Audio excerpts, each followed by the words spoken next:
କାଲି ଅଗଷ୍ଟ 15 ଥିଲା ମୁଁ ଗୋଟେ ଏକ୍ସପେରିମେଣ୍ଟ କରୁଥିଲି ମଉସା ହିନ୍ଦୁ ମୁସଲିମ ଉପରେ ଗୋଟେ ଏମିତି କଥା କହିଲେ ଯୋଉଟା କି ଶୁଣିଲେ ଆପଣ ମାନେ ବି ଆଶ୍ଚର୍ଯ୍ୟ ହେଇଯିବେ। ସବୁ ଭିଡିଓଟିକୁ ଶେଷ ପର୍ଯ୍ୟନ୍ତ ଦେଖନ୍ତୁ। କୋଉଠି?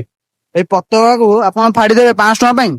ନାଇଁ ହାଁ 1000 ଟଙ୍କା ଫାଡ଼ିବେନି? କଣ ପାଇଁ ଫାଡ଼ିବେନି?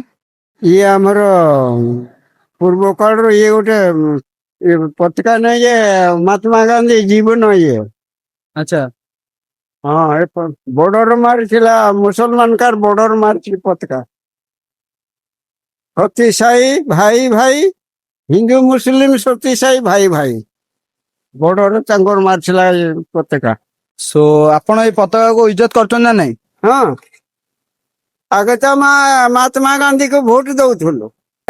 ମହାତ୍ମା ଗାନ୍ଧୀ ରାଜୀବ ଗାନ୍ଧୀକୁ ତ ମାରିଦେଲେ, ତାଙ୍କ ବଂଶକୁ ଲୁପ୍ତ କରିଦେଲେ। ଇଏ ହଉଛି ଆମର ମେନ୍ ଲୋକ, ଇଏ ମେନ୍ ମହାତ୍ମା ଗାନ୍ଧୀ।